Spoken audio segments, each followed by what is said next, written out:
The book of the prophet Zechariah. The book is set after the return of the exiles from Babylon to Jerusalem, and we're told in the book of Ezra that Zechariah and Haggai together challenged and motivated the people to rebuild the temple and look for the fulfillment of God's promises. Now, long ago, Jeremiah the prophet had said that Israel's exile would last for 70 years, and that afterwards God would restore his presence to a new temple and bring his kingdom and the rule of the Messiah over all nations. The dates at the beginning of this book tell us that those 70 years are almost up. But life back in the land was hard, and it seemed like none of these promises were going to come true. Why? And the book of Zechariah offers an explanation.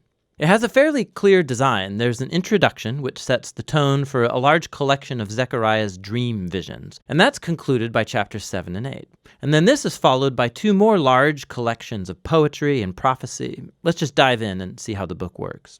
It begins with Zechariah's challenge to his generation to turn back to God and not be like their ancestors who rebelled and refused to listen to the earlier prophets, which landed them in exile. And so now the returned exiles respond positively to Zechariah. They repent and humble themselves before God, or so it seems. The next large section is a collection of 8 nighttime visions that Zechariah experienced. And just to prepare you, these are full of very bizarre, strange images, a lot like your dreams. The idea that God communicates to people through symbolic dreams, it's very old. It goes back to the book of Genesis. The dreams of Jacob or Joseph or Pharaoh, these gave meaning to current events at the time, but they also gave a window into the future. And so Zechariah has his own dreams now, and they've been arranged in this really cool symmetrical design. The first and the last visions are about 4 horsemen each. They're like rangers patrolling the world on God's behalf, and it's a representation of God's attentive watch over the nations. Their report is that the world is at peace.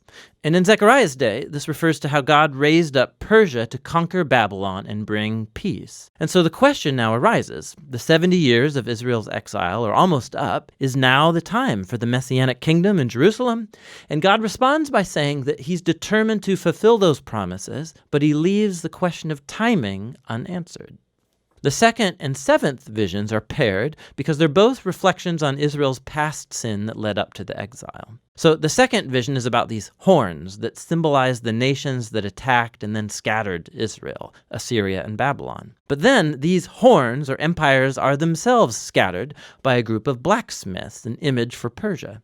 The 7th dream is about a woman in a basket, and we're told that she's a symbol of the centuries of Israel's covenant rebellion. And then this woman is carried off to Babylon by other women who carry the basket flying with stork wings. This is so strange. The 3rd and 6th visions are paired as they're both about the rebuilding of a new Jerusalem. So a man is measuring the city. It's an image of God's promise that Jerusalem will be rebuilt and become a beacon to the nations who will join God's people in worship. And then the 6th dream is about a scroll that flies around the New Jerusalem, punishing thieves and liars. The idea being that the New Jerusalem is a place that's purified from sin by the scriptures. The 4th and 5th visions are at the center of this collection, and they're about the 2 key leaders among the returned exiles. So Joshua, the high priest, and then Zerubbabel, the royal descendant of David. So Joshua had been symbolically wearing Israel's sin in the form of these dirty clothes. But then those are taken off, and he's given new clothes and a new turban, a symbol of God's grace and forgiveness. And then an angel tells Joshua that if he remains faithful to God, he will lead his people, and Joshua will become a symbol of the future Messianic king.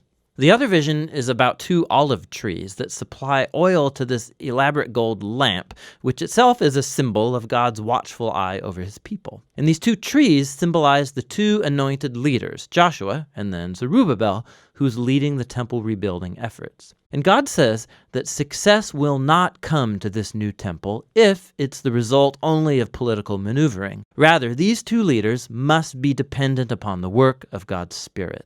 The visions come to a close with a bonus vision from the prophet, and it picks up the themes of the central 4th and 5th visions. It's Joshua, the high priest again, and he's given a crown and presented as a symbol of the future Messiah, who will also be a priest over God's kingdom. And then Zechariah closes it all out, saying that all of these visions will be fulfilled only if the current generation is faithful to God and obeys the terms of the covenant. And so altogether, these three visions emphasize how the coming of the Messianic kingdom is conditional upon this generation being faithful to God. Which leads to the conclusion of the dreams. It's another challenge from Zechariah, and a group of Israelites come, and they've been mourning over the former temple's destruction for nearly 70 years. And they ask him, is it time to stop grieving? I mean, is God's kingdom going to come very soon? And Zechariah again reminds them of how their ancestors rejected God's call through the prophets, which led to the exile. And so he challenges them too. He says, this generation will see the Messianic kingdom only if they pursue justice and peace and remain faithful to the covenant. So in other words, Zechariah reverses their question. He asks, are you going to become the kind of people who are ready to receive and participate in God's coming kingdom? And that question is left just hanging there. The people don't answer, and the book just moves on. And so we come to the final sections that are very different from chapters 1 to 8. Each section is a kaleidoscopic collage of poems and images about the future Messianic kingdom. So the first one, chapters 9 to 11, describe the coming of the humble Messianic king who's riding a donkey into the New Jerusalem to establish God's kingdom over the nations. But then, all of a sudden, this king, he's symbolized as a shepherd over the flock of Israel, and then he's rejected, first by his own people, but then also by their leaders, who are also symbolized as shepherds. And so God hands Israel over to these corrupt shepherds, and it raises the question, will Israel's rejection of their king last forever? In the final section, chapters 12 to 14, say no. It's another mosaic of poems and images about the future Messianic kingdom. And they depict the New Jerusalem as a place where God's justice will finally confront and defeat evil among the nations. It's very similar to the same themes in Prophet Joel or Ezekiel. But then God also will confront the rebellion within the hearts of his own people. He's going to pour out his Spirit on them, he says, so that they can repent and grieve over the fact that they have rebelled and rejected their Messianic shepherd.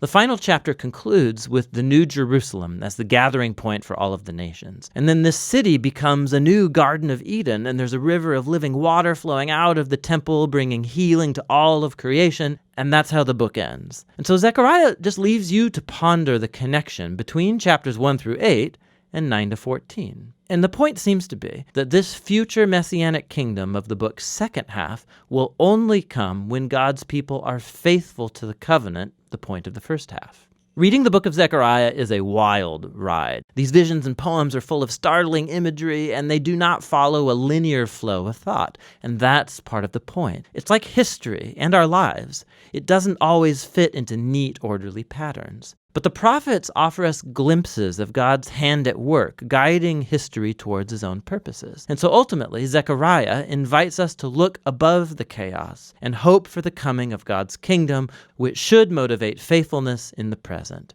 And that's what the book of Zechariah is all about.